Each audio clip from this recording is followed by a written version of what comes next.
Nós estamos na segunda semana da campanha Ao Pé da Cruz. Segunda semana da campanha Ao Pé da Cruz. Nós vamos, durante esses dias de campanha, nos cultos sendo transmitindo da forma que está sendo hoje, ou presencial. Nós não sabemos até onde vai a determinação, do povo não se reunir em grandes massas, em números de pessoas. Mas enfim, a palavra de Deus vai chegar até você. Em nome de Jesus, nós estamos felizes com isso. Durante essas 7 semanas, querido, nós iremos falar das 7 declarações que Jesus fez enquanto ele esteve pendurado na cruz. Nós iremos falar das 7 declarações que Jesus fez enquanto ele esteve pendurado na cruz. De uma forma figuramente falando, é como se eu estivesse ao pé da cruz, ouvindo o que o meu Senhor está dizendo e procurando através do Espírito Santo de Deus encontrar a revelação daquilo que Ele está dizendo. Qual é o significado daquilo que Ele está dizendo? São as últimas palavras de Jesus, e eu creio, querido, que em cada uma delas está impregnada de um poder, de uma graça, de algo que fazia parte da mudança do homem perdido para o homem salvo. Das trevas para a luz, do homem sem Deus, que já era condenado pelos seus delitos e pelos seus pecados, ao homem livre, que se assentou na mesa dos príncipes. Essa realidade, querido, estava prestes a mudar naquele exato momento em que Jesus estava pendurado naquela sexta-feira, no Gólgota, no lugar da caveira, no Monte da Caveira. E a realidade ia ser mudada de toda a humanidade. Eu quero te levar para esses textos tão poderosos da palavra de Deus, para a primeira declaração que ele vai fazer, que está em Lucas, no capítulo 23. Abra lá, Lucas capítulo 23. E eu quero ler com você o verso 33 e o 34. Lucas, no capítulo de número 23, no verso 33 e 34.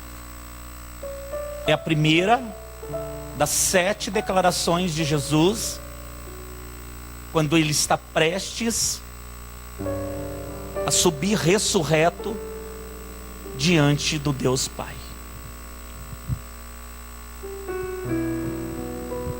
Fale conosco, Pai. O Senhor é maravilhoso, o Senhor é bondoso, e eu sinto a sua presença neste lugar, como tenho certeza que ela se faz presente na vida e na casa dos meus irmãos. Visite eles onde quer que eles estejam, de uma forma muito poderosa, e que eles possam compartilhar essa noite através das redes sociais, que eles possam fazer seus comentários, enviar suas imagens, fortalecendo uns aos outros, em nome de Jesus, com palavras de vida, porque a palavra que eu trago hoje é uma palavra impregnada da vida do Senhor. Assim eu oro e assim eu agradeço, em nome de Jesus. Amém, querido? Você encontrou? Então vamos ler junto Lucas, no capítulo 23, no verso de número 33, diz assim: E quando chegaram ao lugar chamado a Caveira, ou Gólgota, ali o crucificaram, e os malfeitores, aqueles que também foram condenados, um à direita e outro à esquerda. Jesus estava no meio daqueles 2 homens, que eles sim haviam delitos, pecados, enfim. Mas Jesus não tinha pecado. No verso 34, querido, vai fazer menção daquilo que Jesus vai dizer pela primeira vez, a primeira frase, enquanto ele é colocado na cruz. E disse Jesus: Pai, perdoa-lhes, porque eles não sabem o que fazem. Pai, perdoa-lhes. E Jesus sabia bem, olhando toda a cena à sua volta, todos aqueles que, como espectadores, amaldiçoavam e queriam ver a morte dele da maneira mais cruel e mais dolorosa possível. Não havia outra forma naquela época a não ser o castigo de cruz que era imposto pelos romanos da época. Mas independentemente do ódio que havia no coração deles, mais do que falar de perdão, Jesus realmente estava expressando o seu sentimento com relação a todos os que ali estavam.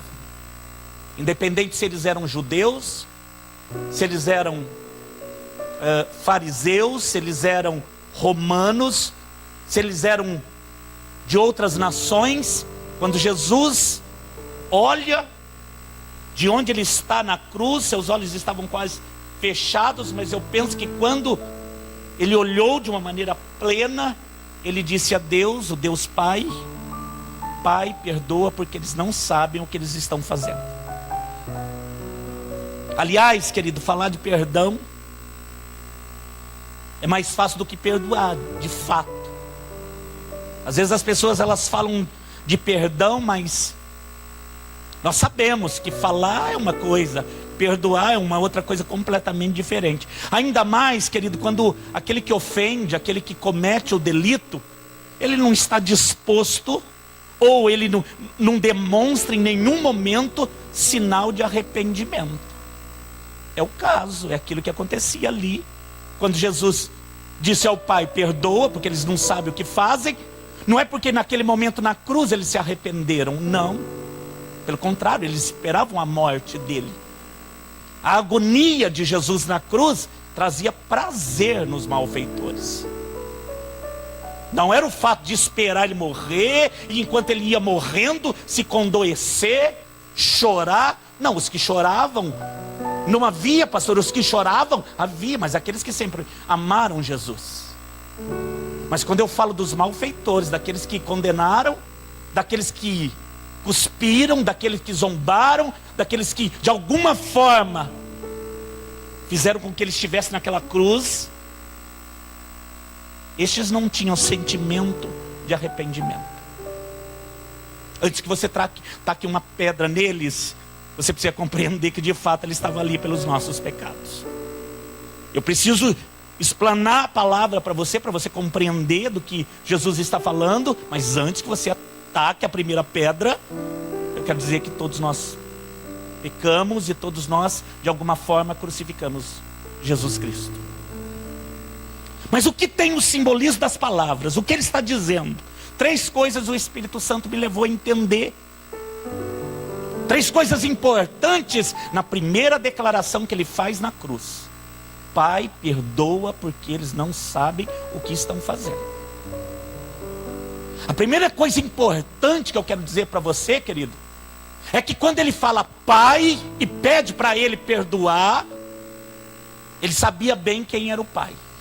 A primeira coisa importante que você deve saber é que Jesus sabia quem era o Pai. Quando eu digo sabia quem era o Pai, ele tinha a dimensão do coração do Pai. E por mais que estivessem matando seu filho, seu único filho, Jesus sabia que o coração do Pai era um coração amoroso. Um coração, meus irmãos, perdoador. É por isso que quando ele faz menção, ele dizendo Pai, perdoa, ele sabia que ele poderia contar com o amor do Pai. Ele sabia que ele poderia contar com a presença do Pai. E ele sabia também da existência de um plano maior. O plano que Isaías 53, 12 vai dizer: olha, pelo pecado de muitos, ele foi levado na cruz, e quando ele morreu, ele levou junto sobre si o pecado de toda a humanidade.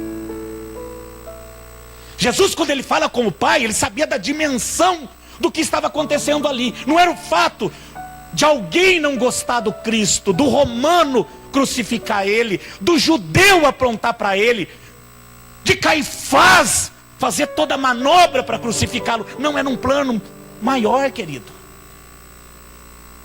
Aqueles que estavam ali, eles sabiam muito pouco a respeito de tudo que de fato, meus irmãos, envolvia aquele momento na cruz. Era maior. Não era somente o caso de um mandou condenar, o outro lavou as mãos, aquele ali cuspiu, aquele ali feriu, aquele ali pisou. Não, não é isso, querido. Jesus sabia disso. E como ele poderia então morrer por todos, se aquele que estava na frente dele, ele não fosse trazer perdão? Talvez ele pudesse dizer: Pai, perdoa todos, porque eu vim para morrer por todos, menos os que aqui estão. Os que aqui estão. Não, Jesus não era assim. Aliás, todo o tempo que ele viveu assim, ele nunca foi dessa forma. E a segunda coisa importante que eu quero falar para você: Jesus tinha autoridade para falar de perdão. Ele conhecia quem era o Pai, ele sabia do amor do Pai, e por isso ele disse: Pai, perdoa eles. E quando ele fala da palavra perdão, ele também, querido, ele tem legalidade para falar. Porque todas as vezes que iam contra ele não revidara. Todas as vezes que ameaçavam ele não ameaçava de volta. Todas as vezes que de alguma forma eles se sentiam amargurados com relação ao Cristo, trazendo ódio, Jesus não era amargurado com relação a eles. Todas as vezes que julgavam Jesus, Jesus não os julgava. Então Jesus, querido, ele tinha autoridade para falar de perdão, porque a vida dele foi manifestações de amor e de perdão. Será que temos sido assim? Será que temos vivido dessa forma? Será que podemos falar de perdão para as pessoas, porque nós temos autoridade para anunciar o reino e tantas maravilhas que há dentro do reino de Deus? Mas será que agimos assim? Será que temos autoridade dentro de nós para matar o Golias, porque já matamos um leão? O perdão está muito ligado, querido, àquilo que está dentro de nós. Primeiro perdoa, depois traz. Perdoa os seus devedores, para que Deus possa perdoar as suas dívidas. Está ligado, querido, no reino de Deus são princípios imutáveis. Quando Jesus diz a respeito do Pai, ele sabia do amor do Pai. Quando ele fala de perdão, ele poderia falar sim de perdão, porque ele viveu uma vida perdoando. Aliás, não existe pecado sem perdão. Grave isso. Não existe pecado sem perdão. Mas sem Jesus nenhum pecado é perdoado. Que coisa tremenda. Não existe pecado sem perdão. Não existe pecado que não pode ser perdoado. Pastor, mas é que ele fez uma coisa horrenda, aquilo ali não foi tanto assim. Querido, não me cabe a julgar. Uma coisa eu posso te dizer: não existe pecado sem perdão. Mas nenhum pecado é perdoado se não tiver Jesus, que é pelo sangue dele. Essa é a terceira verdade.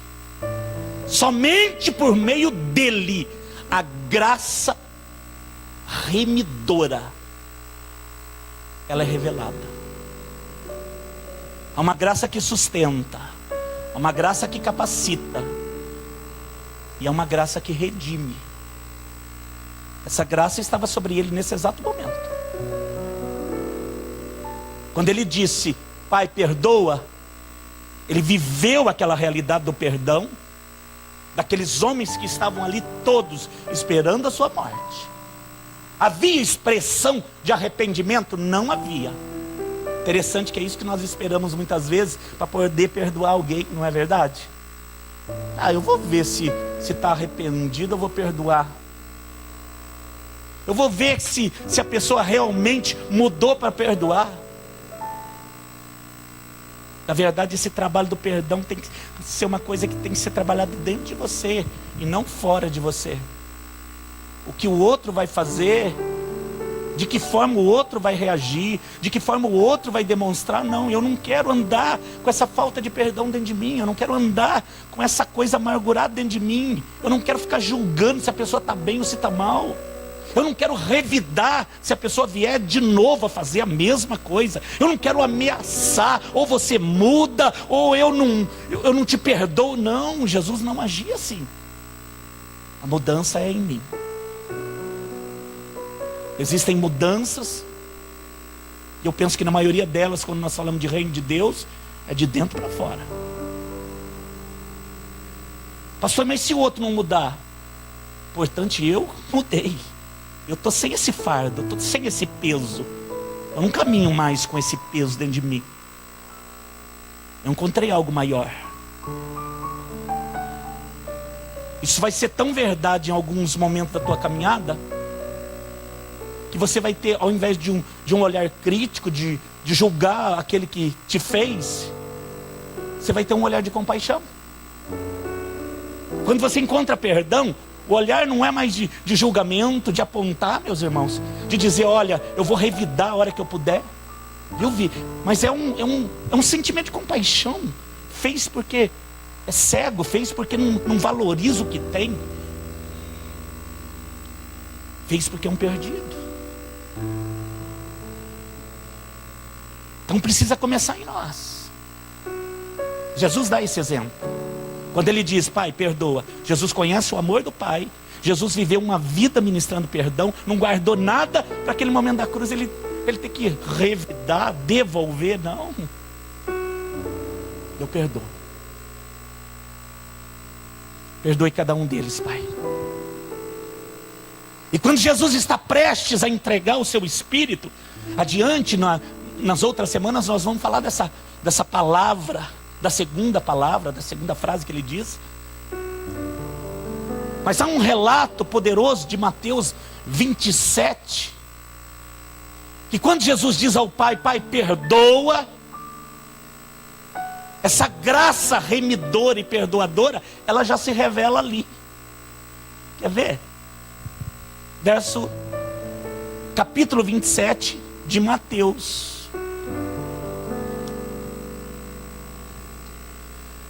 Capítulo 27 de Mateus.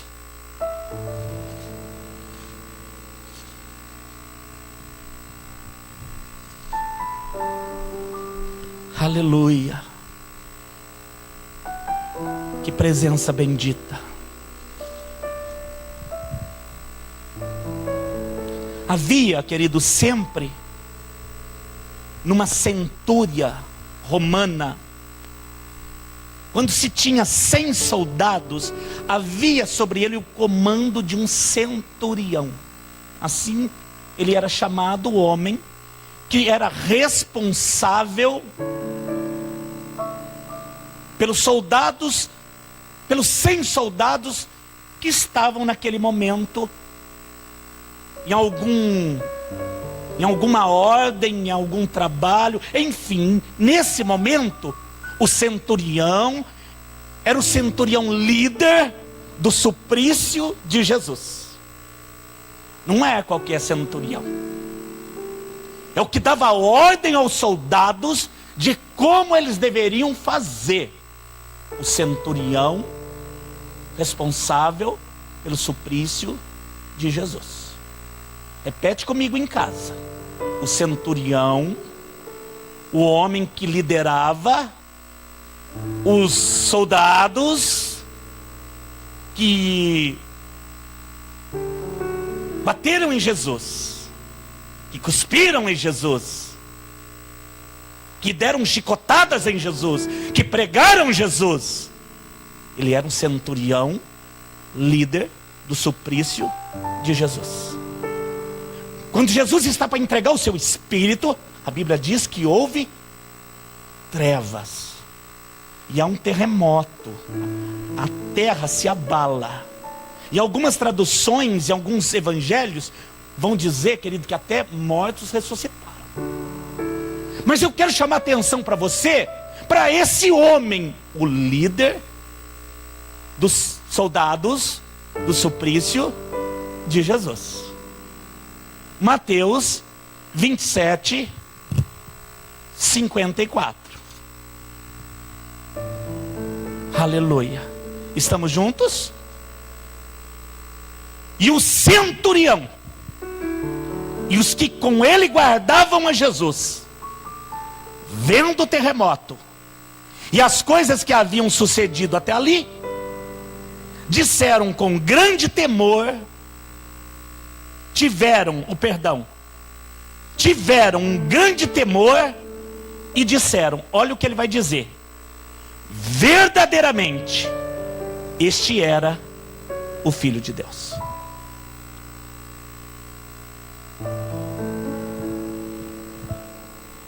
Eu penso, querido, que quando Jesus falou de perdão, essa graça remidora e que traz perdão sobre a vida das pessoas, um dos primeiros a ser alcançado é esse centurião. Porque sem revelação de Deus, querido, mas tenha certeza disso, nunca um centurião romano iria dizer essa palavra. Mas ele disse, verdadeiramente, este era o Filho de Deus. A Bíblia não fala sobre serviu, não serviu. Eu creio que serviu. Eu creio que a vida dele nunca mais foi a mesma após declarar essa verdade. Assim como a minha vida nunca mais foi a mesma quando eu declarei no período da graça a mesma palavra. Eu reconheço que Jesus é Senhor, que Ele ressuscitou dentre os mortos. Eu amo, eu aceito. Escreve meu nome no livro da vida. Cada um tem a sua maneira de expressar, né, querido? Mas no final é isso, reconhecer que Jesus Cristo é Senhor. O centurião fez isso. E a vida dele mudou? Eu creio que sim, querido. Que ali a cruz separou o que ele fez antes da cruz e o que ele falou depois da cruz. A minha vida também foi separada assim. A sua também foi separada assim. O que você fez antes e o que você fez depois. O que o centurião fez antes, o que ele mandou fazer, o que ele liderou para fazer. Ai, querido, está apagado, viu? Já não tenho mais nada para te dizer a respeito dele. Aliás, se fôssemos relatar o que o centurião fez antes, quantas coisas iríamos dizer do Saulo? Aliás, quantas coisas iríamos escrever a seu respeito?